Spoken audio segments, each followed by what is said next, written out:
If there is one thing I have clearly learned over the last 3 years since we've lived here on this farm, it's that when it comes to making decisions about what I want to do, what I want to change, projects, really anything about my family, my home, my job, anything, make reversible decisions quickly. Just pick something and go with it. Make irreversible decisions slowly. Take your time.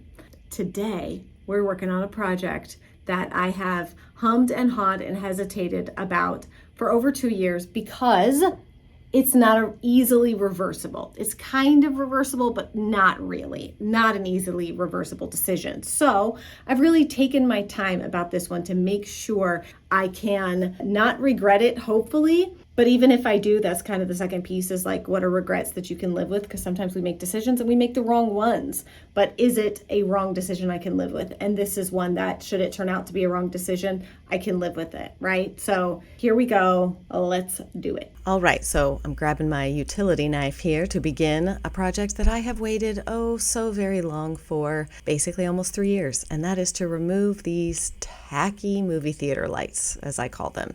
It's basically like a homemade wooden box with a fluorescent type lighting behind it. It's not my cup of tea. Maybe it's someone else's, but it's not mine, and I've been wanting to get rid of it for a really long time, but obviously I didn't want to just tear apart the house without being able to somewhat put it back together, and that's what we're doing. Finally is the entry area makeover. Okay, so I'm basically just going to go over this whole thing. Now there's 2 of these, one on each side of the room, and I am just going to keep kind of scoring this, and then basically I'm going to try to figure out how to pry this thing off. And I ended up using a hammer and, oh, you know what? I just realized I don't know what this little tool is called. It's like a flat, sharp, I don't know what this tool is called, y'all.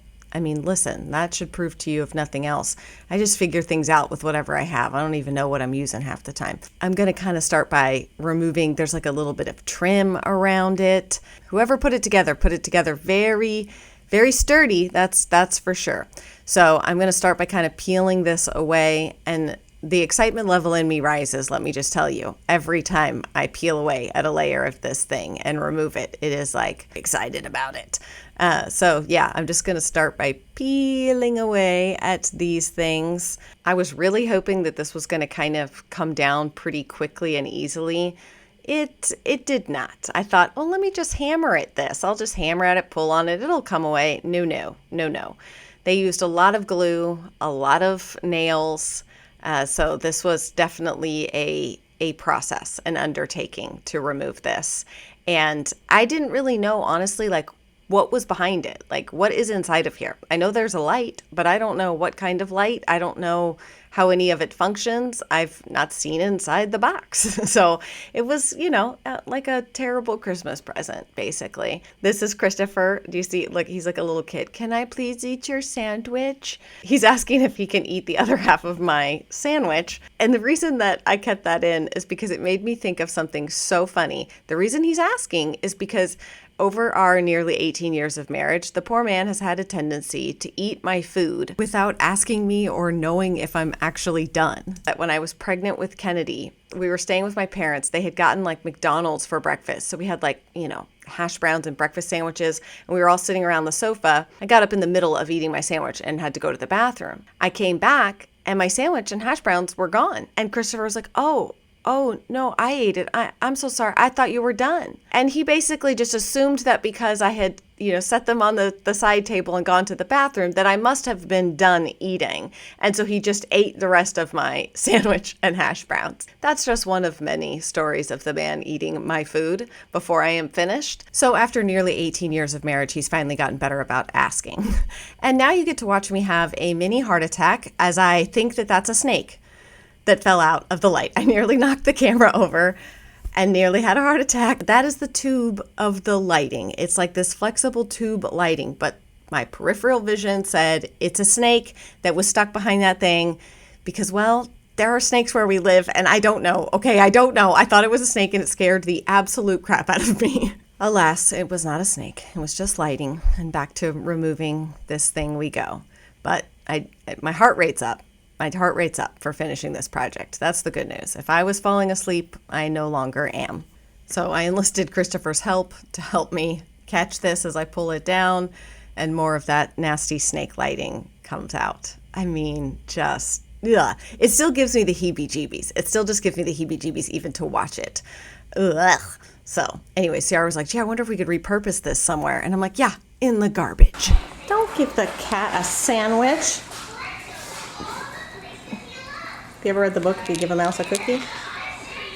I hope you're done. You're not going to take a bite. Oh, he licks his butt.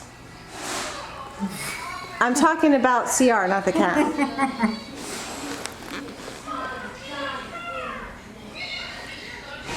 Come on, man. It's a piece of meat. You should eat it. That's what she said. Choke on that Sammy. And then this is where I, play the damsel in distress. Oh, Christopher, I can't do this. I'm not strong enough. Can you please help? And I enjoy my peanut butter crackers while watching him do the manual labor that I don't feel like doing at this point in the project. There's always a point in every project that I begin where I'm like, oh, this is so much harder than I thought it was going to be. My arms get tired and I'm like, oh, I just wish this would go faster. Why doesn't it go like it does on Instagram? You know what I mean? 30 seconds and the room is done. This is taking hours. And so, yeah, inevitably at some point, I will end up sitting down, eating a snack, watching my husband do a little bit of the work for me. Now, not a lot, okay? I do a lot myself. See, and I can prove it because basically on the other side, I ended up having to do this whole part by myself. This one actually came down a lot faster and easier than the other one, probably because I already knew what to expect and I kind of knew how to do it. But I will say it was quite difficult to remove this, especially this like backboard that they use to brace everything and build off of without damaging the wall behind it. That was the part that I was kind of like, ugh, I don't like doing drywall repair. I'm not good at drywall repair. So, but unfortunately, I had to in this project. But alas, after much crowbarring, hammering, chiseling, and heart attacking, we were finally able to get both sides of the movie theater lighting down, and all of my dreams came true. I mean, maybe not all of them, but it was a pretty good one to finally see that down and out of the way, and I was quite happy about it. So next steps, obviously, well, maybe not obviously, I don't know. I had to vacuum up all the mess I made. I made quite a bit of mess. So just going around and vacuuming, trying to stay on top of the mess you make when doing projects like this is always a challenge. I'm sure you can kind of see, well, I just noticed it, but maybe you do or don't. I don't know. But my face is still very red and irritated from the caterpillar attack. If you don't know what I'm talking about, you got to go watch the last vlog. I was attacked by a caterpillar. Beware of them fuzzy caterpillars. They're cute, but they are vicious. Here's a little parenting pro tip for you guys. My kids, most of my kids, my younger kids especially, really like to use this extension arm of the vacuum and go around and vacuum like the corners, the baseboards, get the dog hair. As long as you don't have stuff out that you're really worried that they would try to vacuum up. If I get this thing out and I'm working on a project, especially like Amelia, Ivy, Rosie, they will come over and beg to use the vacuum. So give them the extension arm and let them go around and vacuum all your baseboards and in the corners and stuff. It's quite helpful and it's fun for them.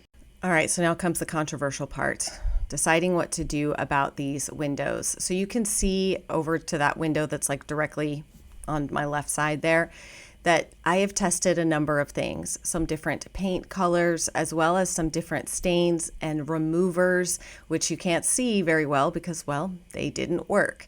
I have tried so many things to see about getting rid of the orange, red tones in this wood. That would be something I could reasonably do. It's just not possible. It's just not possible with the tools, equipment, and knowledge that I have. And I feel like over the years, I've proven that I will learn new skills. I will try new things to be able to do things myself and achieve what I want in our home. But this is just one of those things that no matter how bad I wish it was different, I can't make it different. So we've hesitated to paint these windows because it's like we feel bad. We feel guilty almost for covering up the wood. And Christopher and I just kind of looked at each other and we're like, this is ridiculous. This is our home. We don't like the red orange. We can't fix it easily. So we're just going to paint the darn windows. This is where we're coming to like the reversible and irreversible decisions. We have waited a long time to figure out what to do because we have so many windows. They're beautiful. We love them. But we don't love the red-orange tone of the wood. This was a decision we really took our time in making. Like I said, this is one that's not easily reversible. I suppose you could use paint stripper and try to remove all the paint. It wouldn't be easily reversible. Ultimately, we decided to paint them. And the color that I went with is called Coco Malt by Behr, a creamy color. And you're going to actually see when the whole room is done. It's a really nice, it's one of my favorite, like, my more neutral creams. It is not stark white. We didn't want stark white. And you'll see that when you see it next to a white paint, how not stark white it is. And it's actually very helpful because I think I may end up using it in the kitchen on some cabinets. So I went around and really cleaned all the windows, used a degreaser to try to get any kind of grease. And I also sanded them a little bit to rough up the surface. And I'm using a trim door cabinet paint from Home Depot that this one has a satin finish. When I do some other areas, you'll see that I actually ended up switching and using an oil-based paint. I don't know. I'll let you know. Time will tell if I wish I would have used the oil-based paint on the windows as well, but I definitely used the oil-based on the front door and like really heavily trafficked, heavily touched, messed with areas. So it's actually been a good dry run for painting over the wood for the kitchen and stuff, just figuring out the types of paint that work best and the methods that I like for applying paints like this, especially ones that will harden to more of like an enamel finish. All right, so through the power and magic of YouTube and editing, you're going to see in just a minute here, you don't have to watch me paint for hours and hours because it gets dark.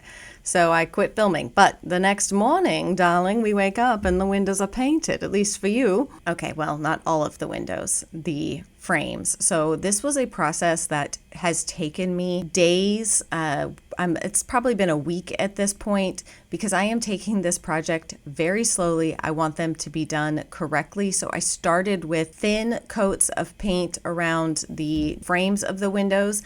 And then I noticed that because they were wood, wherever they had put nails in, to secure it, they never bothered to like fill those in or anything because you couldn't really see them with the wood. But when you painted it white, you could. So after the first layer of paint is when I went back through and filled all of the little tiny like brad nail holes that were everywhere all over all of the frames. I knew that painting the interior of these windows was going to be a challenge. I knew it was going to be the most time-consuming and difficult part. So I kind of tested to see if using painter's tape to tape off each of these little glass squares would be easier, or using the window glaze. And I've shared about this window glaze stuff when I did the front door, when I did the kids' room, like anywhere that I am painting a door, window, I have used this stuff. It can be kind of a pain if you don't get it on thick enough. So I thought, well, maybe I'll try the painter's tape and see. It took me like 20 minutes to tape off the top window there. So I didn't have much of this window glaze left. I ended up having to go and buy more, but let me just tell you, grab a bag of it's like $3 for 10 of the chip brushes. Grab a thing of chip brushes and this window glaze. And I'm being a little more delicate with it than you need to be. You can really glob it on there. It really is such an amazing product. Not to mention, it's insanely fun and satisfying to remove. When the time comes, you score this, you peel it away. It's like if you were somebody who likes to peel a sunburn or who covered your hand in Elmer's glue during class in a thin layer so that you could peel it away, this product, you will love it. And once again, through the magic and power of editing, you get to see it painted overnight, what it looks like.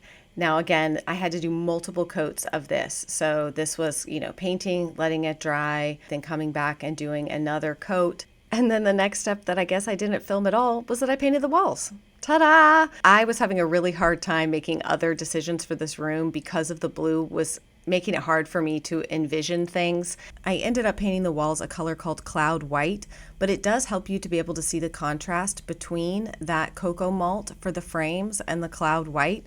I actually really ended up loving the look of the slightly darker frames and windows than the walls. Usually, you see like bright white window frames and then different wall colors. I actually really loved having the windows be slightly darker. We ended up also deciding to do the front door. We were going to replace it, and we still may at some point, but what we discovered was that when they built this, they used patio doors for the front door. So typical front doors, entryway doors, don't fit here. The only doors that fit here are other versions of patio doors. I did some filling of the wood with a wood filler where the dog's nails have scratched it. And then when I did the door, this is the one that I chose to use the oil-based paint with, so that it would have a harder, more enamel type finish that would be more durable. And then it was time to hang curtains. Ciara's still working on getting rid of that electrical for me, and we have other plans. I really want to do like a wood panel ceiling in here. I have a lot of things I want to do, but I'm trying to just, again, take this like one step at a time. The key here was to get rid of the movie lights, hang curtains that would help us to control the heat in the house better. So I found some curtain rods that I actually really liked that were reasonable and affordable on Amazon, and the curtain panels as well. All these dogs in the house. Here's kind of where we're at right now. So the curtain panels came in a pack of 2, and I thought, logically, a curtain panel per window, blah, blah, blah. When I actually got them up, I realized very quickly that they looked very sparse, and it's kind of one of the things that as I'm learning, I'm noticing with like home decor things is that the wider the curtain panel, the sort of thicker the curtains look, that makes them look better, more high-end, I guess you could say. And so, yeah, I ended up, there's actually 3 panels here, so 4 in the middle, 3 on each side. That brings us to 10 total panels, the 5 packs I ordered. Therefore, I had to order more for the rest of these windows because I thought I was going to be able to just do, a pack of 2 per window, basically. There are curtains that come in wider. These were 50 or 52 inches wide. Which is pretty standard. So you kind of have to do the math there. Because of the price, it made more sense for me to just order more panels than it did for me to try to find wider ones, because these were very, very affordable. I still need to hem them. While I don't mind a little bit of puddling at the bottom, that's too much puddling. And then I've also ordered outlet covers from Amazon that are just a little bit nice, like more elevated looking. They have some at Home Depot and Lowe's. But what I was finding was that in store, it was hard to find ones that had a 3 switch. And so typically in store, that's just not an easy one to find. So I ended up ordering them on Amazon. Is somebody crying? So that brings me to, I think, the next kind of project in here. Because I chose to do an oil-based paint for the door, so it had more of like an enamel hard finish. Since it's a door and we touch it a lot, it requires actually like 3 coats. Anyway, so this is an oil-based paint in order for it to be kind of thicker and create more of an enamel. Hello. Okay, hold on 1 second. Whoop. Who knew it was gonna take this many takes to try to explain this? Anyways, you have to do multiple coats, and you really have to give each coat a chance to dry and kind of harden before you do the next one. So that's why the window masking stuff is still on there, and I haven't peeled it off yet because I've still got one more final touch-up coat to do on the door. And I still have to get the paint off the glass up there. So there's some of those like finishing touches, and then honestly it helps a lot with sort of the offsetting the orange tone and stuff in the floor, but we still will be doing something about the flooring, whether that be refinishing it or putting a laminate over it. For now, we're still doing something there, but I don't know what yet. And then the next big project will be that we are going to create a built-in entry armoire using some IKEA armoires that are nice and tall, basically, and then we'll be putting some fronts on them and building them out to try to make them look like custom built-in entry cabinet. Basically, that's not pushed up against the wall, so you can kind of see it. Finally, the last kind of thing that I would like to do, we're gonna replace this light, and then would like to either do a faux wood ceiling or beadboard with like wood beams, but that's kind of like phase 2. It's not a requirement, is what I would like to do, and it will be quite an undertaking. So we're gonna kind of hit pause on that. I think we're not gonna try to tackle that right now. And CR wants to think of and try to come up with a way to kind of hide this mini split, maybe building like a bench or something, but we've got to make sure that the airflow still comes in and out of it. So that's kind of the concern now, is there something we could build that would make that look less tacky? That is where we are at right now. And we're just going to do this for now, painting these doors, because doors are expensive, and turns out that the people that replaced and put these in, these are not standard entry doors, so we can't just replace them because these are actually patio doors. So we would either have to replace them with another version of a patio door, because that's the size and shape, or custom doors, which are very, very, very expensive. So we decided to paint for now and kind of figure out what we want to do from there.